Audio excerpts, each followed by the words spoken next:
Well, we are most fortunate today to have our keynote speaker, a dignitary from China, to deliver this special address on China-U.S. relations.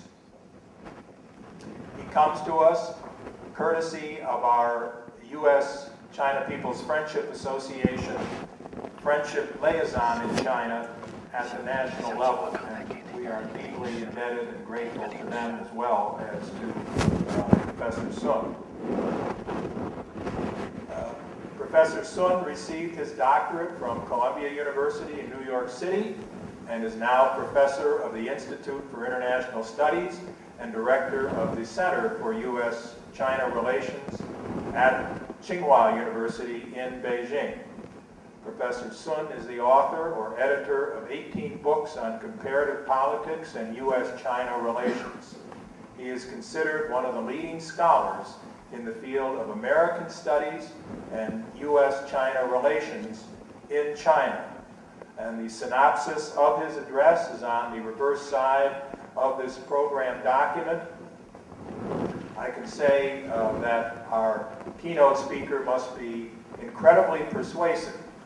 He was here in December arguing, presenting the case to our U.S. government why the U.S. government should come out publicly against the referendum in Taiwan that is scheduled in March. And as a result of his personal intervention, our Secretary of State, Condoleezza Rice, did exactly that and expressed the U.S. position that was against that referendum. So we have not only an outstanding scholar, but a very influential and persuasive individual. Professor Sun.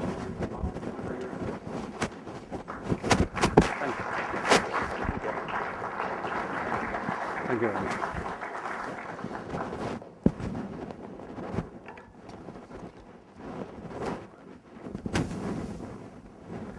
Thank you, President Novak, distinguished guests and friends.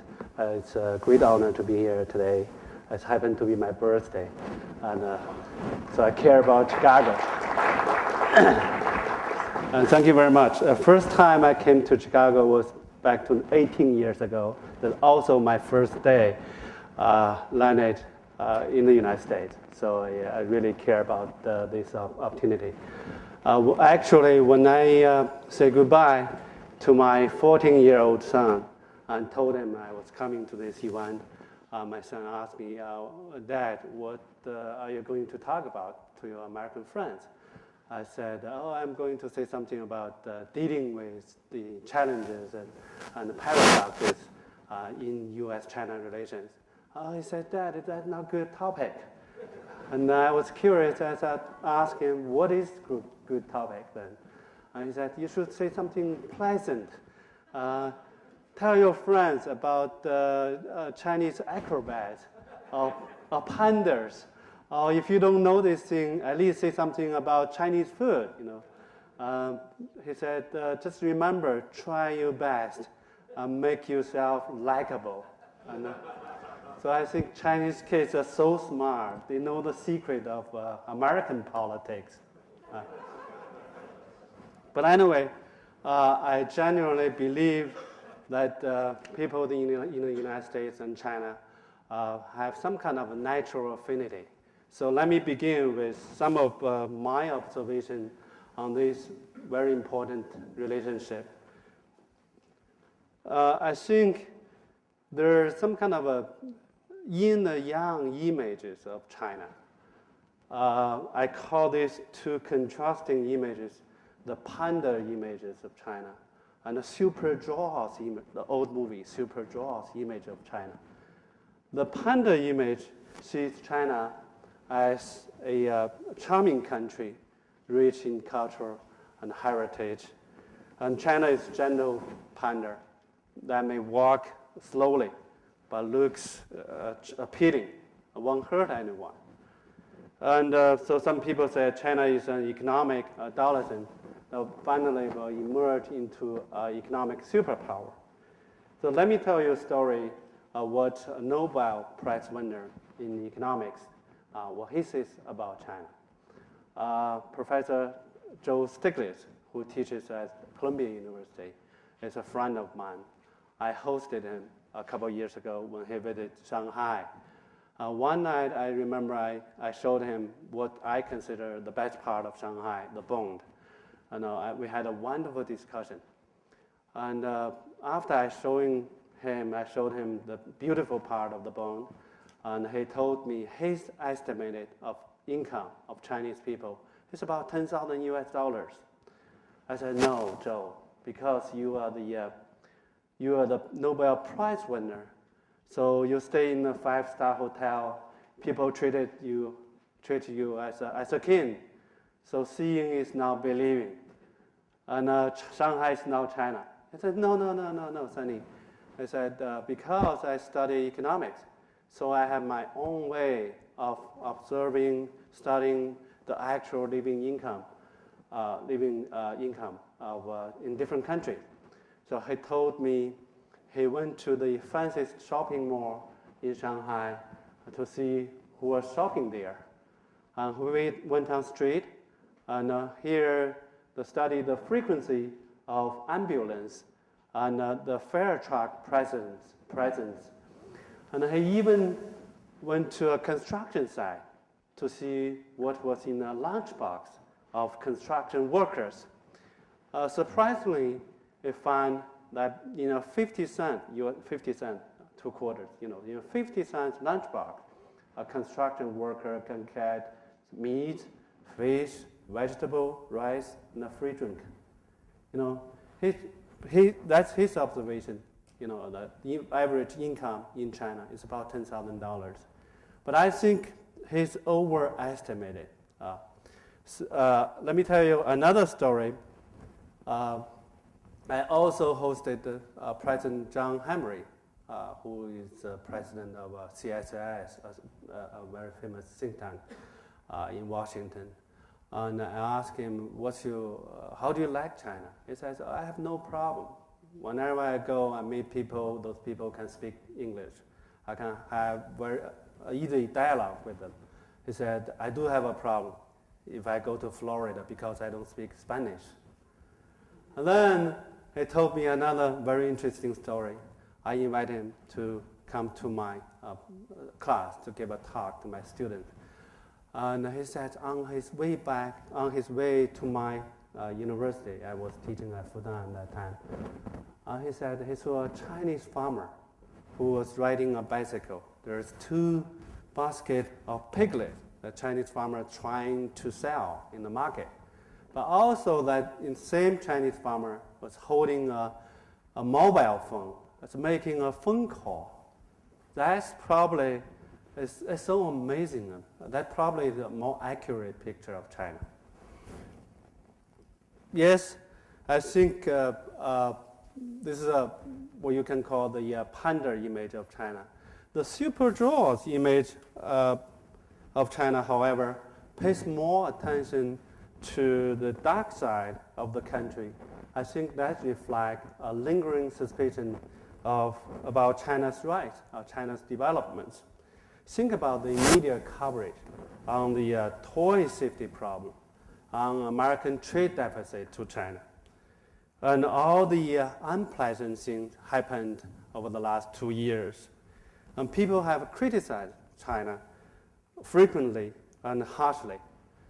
To be very honest with you, I agree with some of the criticism because I do believe those who criticize us are those also our friends who really care about us. And I think there's also challenges for China. I have a lot of problems for Chinese government. You have to find a way to deal with. So if we take a look at the facts, I think we find the daunting statistics. China now consumes 1/3 of the world's coal, 30% of and 27% of its steel, and 40% of the Siemens products. China's goal, trying to quadrupling its GDP in 2020, will depend on meeting serious challenges in terms of resources environment and balanced developments, coordinations between economic and social developments. Take the environment, for example, and we can see that China's current rate of growth are creating some kind of unsustainable pressure on the environment. I think 300 million Chinese people do not have access to clean drinking water, while 400 million people live in areas with dangerously high level of air pollution. And 1/3 of the land is affected by acid rain. And also the Yellow River, whose blood was once called the China's sorrow, is now dry downstream for part of the year. If we look at the big picture, it's even more astonishing to find that the country still has 350 million people live on less than $1 a day. By 2030, China will have a population of over 400 million people who will be over the age of 65. The government needs to figure out how to develop a welfare and a pension system. Also, the growth of migrant labor between city and the countryside is a floating population is estimated to range between 100 to 200 million. That's adds to social instability. People who worry about China also worry about the political future of the country. China's one-party dominant rule, according to a famous American scholar, James Mann, will pose a shining model of wealth without liberty, and therefore will challenge the current international order and thus pose a threat to international peace. Let me recommend you two popular books just published last year. James Mann, The China Fantasy, How Our Leaders Explain Away Chinese Repression, and Joshua Kurlantsik's Charm Offensive, How China's soft power is transforming the world. You will see how these two American scholars have interpreted the panda image of China and the super jaws image of China. Ladies and gentlemen, although I worry about the China's future, I'm kind of positive and believe that no matter what kind of mental image we may believe in, China as a whole is moving forward. As a political scientist who studies U.S.-China relations, I really feel the changing perception on China because 10 years ago, people were talking about the coming collapse of China, talking about the potential threat to the United States. About 5 years ago, people began to talk about China's rise. Now, I think the most popular word that policy-minded people use when talking about China is responsible stakeholder. Will China become a responsible country among the powers of the world? That is also a question which Chinese people ponder. According to Orient Outlook, a Newsweek-like magazine in China, people have asked 10 questions about China's future. What kind of country will China turn out to be? Is China's rise a rise of socialism or rise of capitalism? Will China become a regional power or international balancer? Will China become a black hole in the international resource market or a good partner in the international economy? Will China become a new threat or international partner? Will China become an angry country with its young people saying no to Westerners, or a rational state that can be further integrated into international community? These are the questions the Chinese people asked. I think China is searching for its soul, when faced domestic pressure of transition and the international influence of globalization. In a very profound way, China is still a status quo power. It doesn't want to shake the world. It wants to work with the world. Let me give you another example. In recent years, in foreign policy, the priority of Chinese national interest has moved from emphasizing the traditional political and security issue to looking for lessons from other countries in dealing with new challenges. In top decision-making meeting of Chinese foreign policy, the discussion by political bureau members are not on defense or security, but rather questions related to how to help Chinese enterprises go abroad and how to protect overseas Chinese and how to deal with global warming. We sincerely hope that our American friends can help us explore the future. Ladies and gentlemen, since 1784, Chinese Americans have shared a lively dialogue over how to achieve common causes in the countless pursuits that animated our great nations. Thomas Jefferson took care to promote what he called the good disposition between the United States and China. And Abraham Lincoln, in his first annual message to Congress, predicted that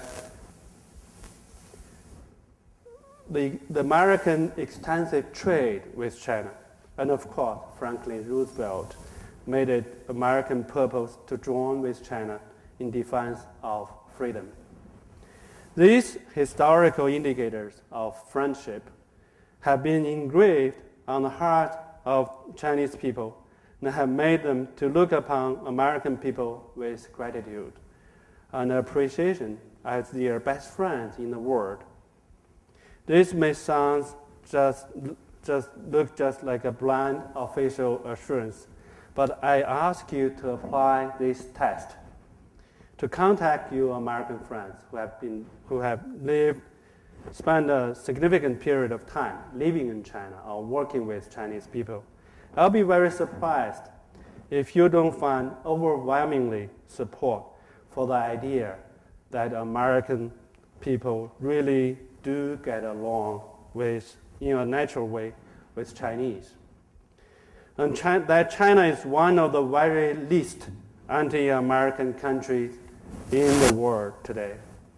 It is a sentiment which, despite obvious, inevitable disagreements on some points, makes every Chinese feel that he can always talk to American with an open heart and receive him with open arms. Today, the United States and China are facing common challenges as well as opportunities. China has worked with the United States in the area of anti-terrorism. For example, the FBI has set up its office in Beijing. And China has also supported the United States in non-proliferation, the six-party talks, the reform of the United Nations, and many other issues. Of course, in addition to this common interest, there are also specific challenges that I want to discuss today. They are related to trade, Taiwan, democracy, and some other contentious issues. I refer to them as the challenges of partnership paradoxes. That might sound a bit awkward, but let me explain what I mean here. First, let me say something about trade and the economic relations between our two countries. Today, roughly about 15% of the total goods purchased by the United States are from China. To some extent, this has eased inflationary pressure in America and has saved American consumers $20 billion a year. It can be argued that the Chinese government has helped American economic stability because low-income people here can better afford their basic need. The trade surplus China enjoyed has largely been reinvested in the United States. Actually, China is the number 2 foreign country holding the American Treasury bonds. Still, some of our American friends will feel uncomfortable about this because according to American statistics, the U.S. trade deficit with China increased from $8.3 billion in 2001 to about $250 billion by the end of last year.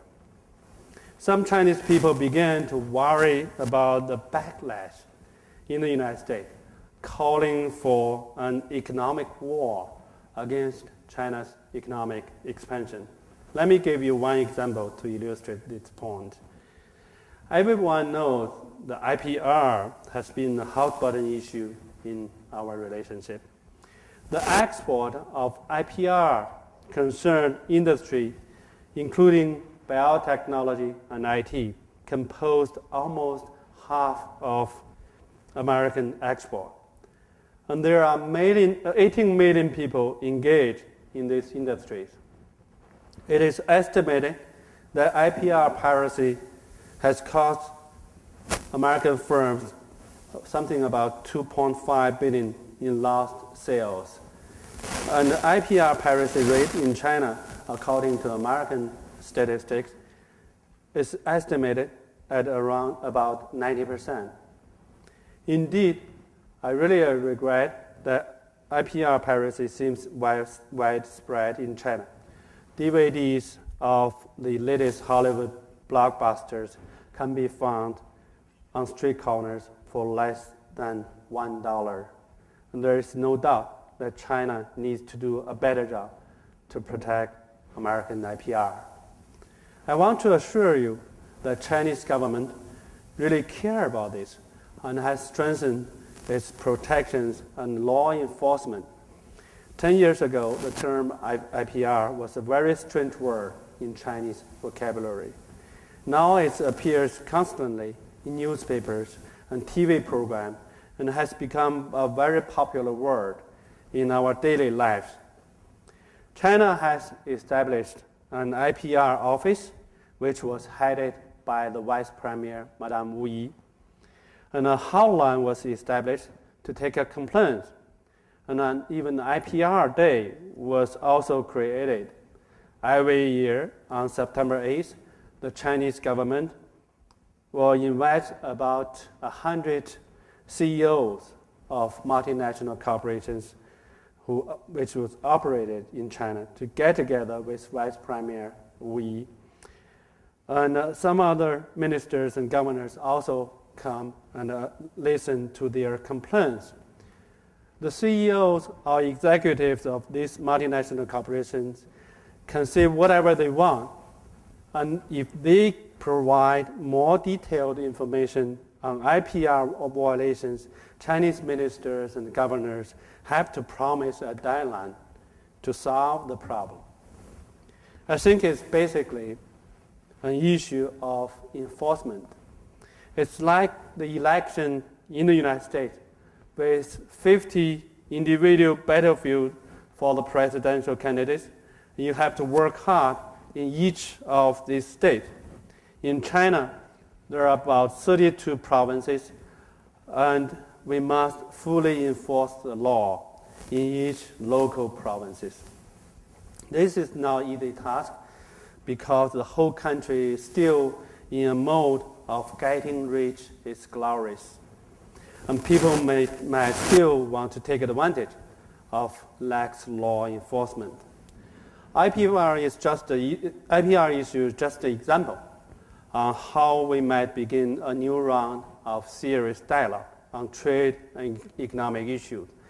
China is going to be hit more often and with more serious trade cases, but we don't have to lose hope on dialogue. As a matter of fact, the United States and China have conducted 3 rounds of strategic dialogue over the last 2 years already. I myself participated in the process, and I truly feel that we made progress already. For example, we have reached over 30 agreements in 8 disputed areas last year. Among these agreements was a significant step to allow tourist companies to arrange trips for Chinese travelers to visit the United States. This is a real progress achieved by the strategic economic dialogue. In sum, I believe that we must consider a serious question. Is there an emerging Chin-America, CHIAMERICA, or Ameri-China in the world economy? I'll use a metaphor here. When traversing a dangerous terrain, 2 mountain climbers usually rope themselves together so that if one fails, the other can catch her before she plunges into a crevasse. If the accident comes at the wrong moment, both climbers may fall together. China and the United States are 2 mountain climbers, and the complicated interdependence has made the 2 countries dependent on each other much more than either would probably choose. Now let me turn to another partner's paradox, the debate related to democracy in U.S.-China relations. China has attracted the world attention, and its unique economic and political trajectory has led to questions such as whether or not democracy made in China is also possible. It should be pointed out that judging by Western standards of multi-party competition, elections, and meaningful parliamentary actions, China is stalled in political reform because it seems that one party's dominance will continue in the future. But to a lot of developing countries, especially in Latin America, Central and East Asia, people see China as relatively stable and a successful country. I firmly believe that China cannot meet its ambitious goals of reform, development, and opening up without good governance, protection of individual freedom, and adherence to the rule of law. But however, as far as the U.S.-China relation concerned, struggles over democratic ideas have led the 2 countries to deal with each other in a strategically suspicious way. From American point of view, the United States is the only nation in the world that is founded on a creed, and America is the last best hope of Earth. No country in the world has benefited more from the worldwide advance of democracy than the United States. From Chinese point of view, the issue of democracy has also become possibly the most tangled web among Chinese domestic and foreign policies. The Chinese government is in an awkward situation. On the one hand, it still believes that the United States is trying to shape the values and the forms of government in the developing world, thus meddling in Chinese domestic affairs. On the other hand, it also believes that the United States is still a beacon of democracy and individual freedom in the world. China not only realized that the American experience in stabilizing a large country's political system is crucially important to China's political reforms, but also genuinely believe that the United States is a role model for China's economic developments.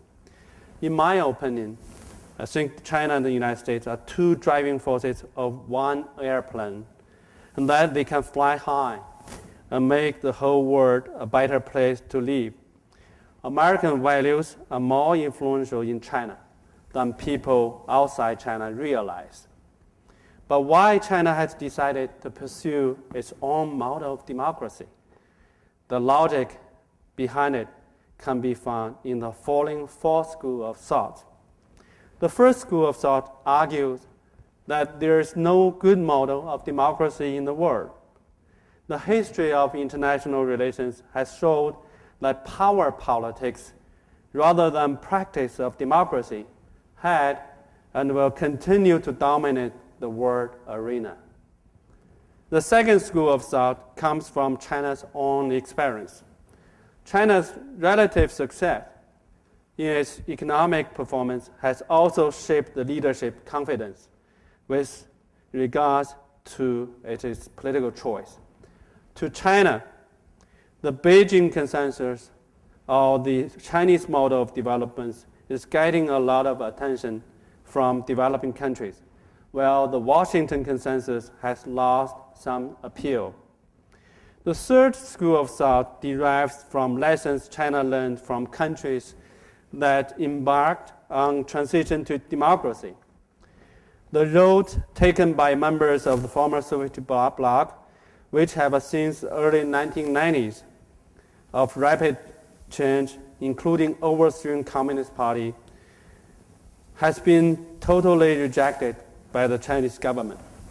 In Chinese eyes, countries that suddenly adopt Western-style democratic norms almost all encountered turmoil and instability. The disadvantage of transition have discouraged China to embark upon a similar road. The last arguments made by Chinese scholars mainly says that the American model of democracy is losing its institutional attractiveness to China. To a lot of Chinese, if the United States want to sell democracy to the rest of the world, it needs to get much better at operating it at home. It matters how good America is, not just how strong. In this sense, controversial policies adopted by the American government, such as detaining terrorist suspects at Guantanamo Bay without trial and the passage of Patriot Act, have also damaged the U.S. reputation and the American image as a promoter of democracy. The United States has failed to set an example for others and act like a lonely superpower that shoots first and asks questions later. So to a lot of Chinese, there is also a yin and yang image of the United States. To a lot of Chinese, the United States of America is both a beauty and a beast. It is a beautiful country, 美国, but an imperialist empire, 美帝.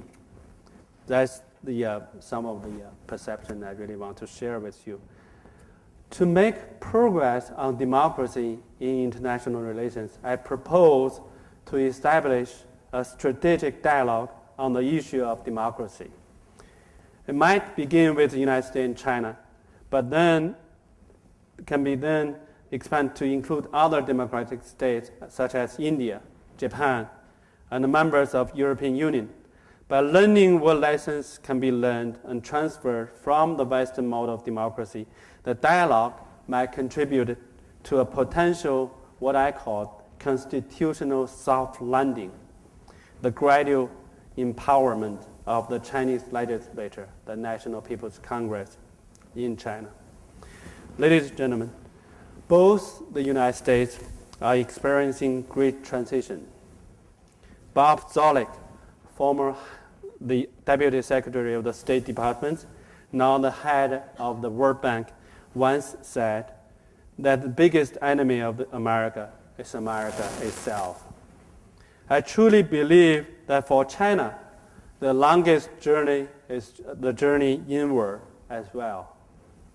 The two countries are inescapably a part of both the world order problem and the world order solution. So in dealing with these new partnership paradoxes, the United States and China should seek consensus, define principles, and work out proper policies. If we continue to be friends, understand one another, and respect each other will definitely make the U.S.-China relation broader, deeper, and stable than they are today. And ladies and gentlemen, in 1972, Chinese Premier Zhou Enlai greeted President Nixon and said to him in a toast, "The people and the people alone are the motive force in the making of world history. We are confident," he went on to say, "that the day will surely come when this common desire of our two peoples will be realized." I truly feel that in some way, America's influence in the world has never been greater than it is today. No country in the world is more of the world than the United States. The greatest import in America today is the people. When I walk in the street of Chicago, New York, or Miami, I see people of all races and religions from all over the world. I'm also excited and admire the new great dreams that Chinese people pursue in the reform area. China is at present in the throes of rebirth. The overall picture may appear at present somewhat confused, but Chinese people as well as Chinese leaders are confident of the final outcome. According to Feng Shui, 8 is a lucky number. So in 2008, Chinese people have 3 big dreams. In March, the new National People's Congress will be convened, and the new leadership will be formally confirmed. In August, actually on August 8th, the double happiness, sense of Feng Shui, we'll be watching the Olympic game in Beijing. In November, China will celebrate the 30th anniversary of Deng Xiaoping's announcement of open door and reform policy. It's truly amazing to see how over the last 30 years a sea change occurred in China. In 1978, China's GDP was about $78 billion US. Last year, it's increased to nearly 3 trillions. In addition to the growth of GDP, China has become the world #1 country in terms of mobile phone use, and the world #3 auto customer. Now over 200 million people in China are internet users. Today, on every street corner in China, not only you can see fake DVD, but you can also see McDonald's, Kentucky Fried Chickens, and Pizza Hut. By the way, McDonald's sold it here, Big Mac sold here usually over $3, but in China it's only sold for $1.40, something like that. So now Chinese young people get together at Starbucks and they use products from Motorola, Dell, and HP. And China even exported a fine young Chinese man, Mr. Yao Ming, to the United States to play in the NBA. What is more fascinating, the people-to-people contact between our two great countries have been further enriched. It is estimated that more than 100 million people have traveled back and forth between the United States and China. Last year, over 1.3 million Americans traveled to China, and 440,000 Chinese visited the United States. More than 3,000 people fly over the Pacific Ocean each day. Now, there are about 60 flights a week between us, and in about 2 years, the number will be 4 times bigger, to 249 flights a week between two countries. The people-to-people contact have aroused Chinese enthusiasm and passion and interest in learning about American culture. Over 120 million Chinese people are studying English today. Most Chinese primary schools offer English as foreign language. Over 180,000 Chinese have studied in the United States, and now 60,000 Chinese students are enrolled in American university, including the University of Chicago. Although in the United States, over 1,000 universities and colleges and 200 middle and high schools offer Chinese courses or courses on Chinese languages, the number of American students who study as undergraduate in Chinese universities are only about 3,000. I'm worrying about this, and I worried that in a recent Asian society survey showed that 40% of U.S. high school students couldn't name the Pacific Ocean. You know better than anyone else that culture can win hearts and minds. I'm grateful to the U.S.-China People Friendship Association in Chicago and the Chinese People's Association for Friendship with Foreign Countries in Beijing for making possible this annual China Symposium 2008. And I thank you all for caring about our relationship. I think the future U.S.-China relation will depend on three key things: the rise of Chinese power and the American response to it, and China's changing role in the international system, and China's domestic evolution, particularly the need for it to shed undemocratic aspects of its system of government. I sincerely hope that through this China Festival, our American friends can explore and enjoy Chinese culture and, of course, Chinese food. I also call for an American festival in Beijing, in Shanghai, or in some other cities in China next year. We all want to learn more about American culture and American dream. So I look forward to seeing you again in China. Don't forget to bring some great Chicago food. Thank you. Thank you very much.